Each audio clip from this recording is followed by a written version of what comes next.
Well, hello again. First, a little bit of housekeeping. This last week we just passed a milestone. We've got over 100 subscribers. Thank you very much. That means a lot to me. That means a lot of you are enjoying Bernie Drops the Needle. Tell your friends. Maybe we can grow that list even more. In this episode, we're going to talk about an interesting band. Bands have some kind of side stories behind them. Sometimes they form and they have some success, and the members don't really like each other or get along with each other, and so then they splinter up, and then finally the band dissolves. Well, this is the story of a band that went through that problem, but then a number of years later they reformed and became even more successful. Talk about lightning striking twice. This was an English band. Should we find out who they are? Okay then, let's drop the needle.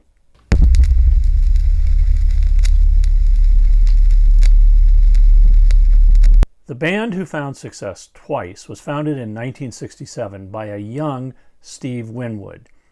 Now, who can forget an even younger Stevie Winwood as the lead vocalist of the Spencer Davis Group with that monster hit, Gimme Some Lovin'. Yeah, no, I never saw the Spencer Davis Group live, but our band, like most bands in those days, covered Gimme Some Lovin'. It was always a big hit with the crowds. Thanks, Steve. Steve co-founded this new group with Dave Mason on guitar and sitar, Jim Capaldi on drums, and Chris Wood on woodwinds and sax, and flute. Whoa, wait a minute. A rock band with a flautist? Oh yeah, there were a couple. Jethro Tull and Moody Blues come to mind. But from the onset, this new band had a different sound and a different name. They called themselves Traffic. The new band quickly recorded 3 singles in quick succession. The first was Paper Sun, which was a minor hit in the UK, followed by Hole in My Shoe, written by Dave Mason, which was a bigger hit. And then they recorded the theme song to a movie of the time, Here We Go Round the Mulberry Bush. After recording the 3 singles, it was obviously time to make their first album. Now, I have the English pressing of Dear Mr. Fantasy, and it's much different than the US pressing, which I have also. The English pressing came out months earlier, before the US pressing, and it shows all 4 members on the cover, and it does not include any of the 3 singles. The US pressing has a different cover. It only shows 3 members of the band, because by the time it came out, Dave Mason had left, and it includes the 3 singles, but it deletes one of Mason's songs from the English pressing. I happen to like the English pressing better. But early Traffic had a rough go. Right after the first album was released, Dave Mason left the band. So they decided to continue on and started to record their second album, which would just be called Traffic. And guess what? Dave Mason came back. There are some great songs on this album. I personally like You Can All Join In, Don't Be Sad, Feelin' Alright, Crying to Be Heard, all by Dave Mason, and 40,000 Headmen by Jim Capaldi and Steve Winwood. After the second album was recorded, Dave Mason left again. Now, Steve Winwood has always said that working with Dave was not necessarily a pleasant thing. The rest of them all worked in the studio to create songs together. Dave Mason came in with the song pretty much already done and kind of told them what he wanted them to play. Nonetheless, creative differences, Mason left the group. And then shortly thereafter, Steve Winwood decided to go join Eric Clapton and Ginger Baker and form the supergroup Blind Faith. This was the end of Traffic. But the record company still wanted one more release. So in 1969, they released Last Exit, which was basically studio outtakes and a live recording from the Fillmore Auditorium. Now, on the live side, there is only 2 tracks. And to be honest, it's not a very hot album. You remember when I said that was the end of Traffic? Well, Blind Faith imploded.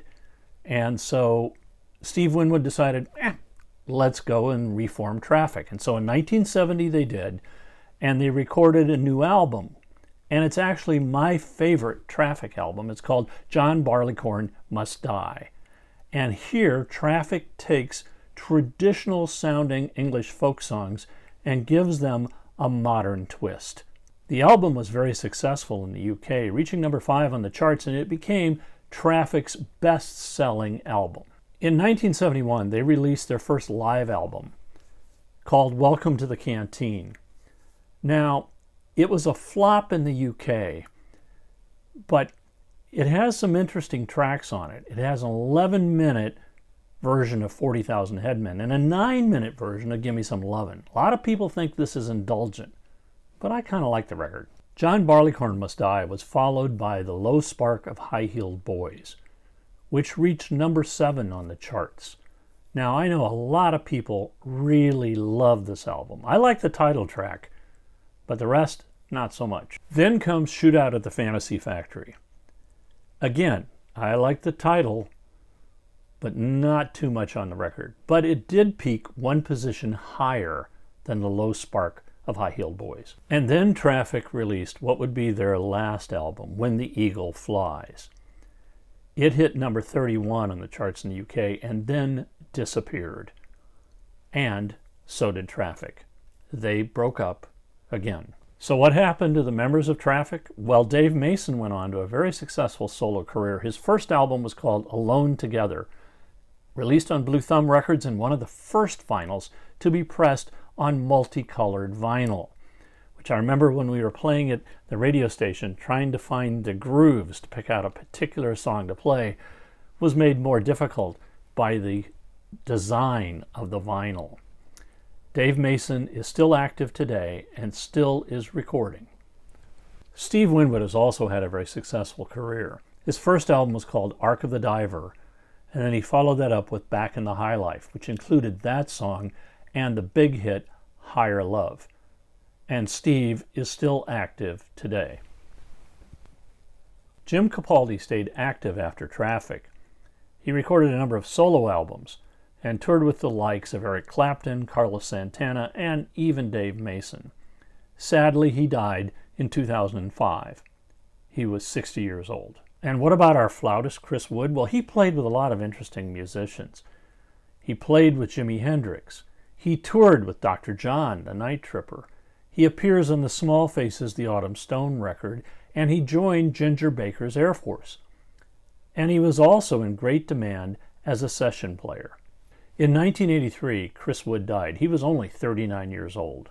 Traffic was truly a unique band and made some great music.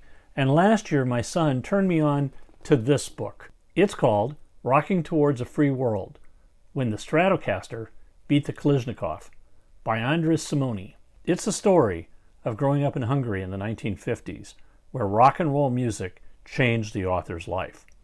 In the book, Andres tells the story of meeting Steve Winwood after a Traffic concert in Hungary and how they became lifelong friends. Andres took up the guitar and he continues to play it today. He became Hungary's ambassador to the U.S. and is involved in international relations even today. And he has a band called the Coalition of the Willing that plays around D.C. I recommend this book. It tells the story of how rock and roll music can bring hope and change the world. No small thanks to Steve Winwood and Traffic. So, if you gotta go play in the Traffic, please keep a rockin'. If you liked this episode, hit the like button, and you can also leave me a comment down below, and I'll respond to you. If you subscribe, we'll let you know when future episodes come out.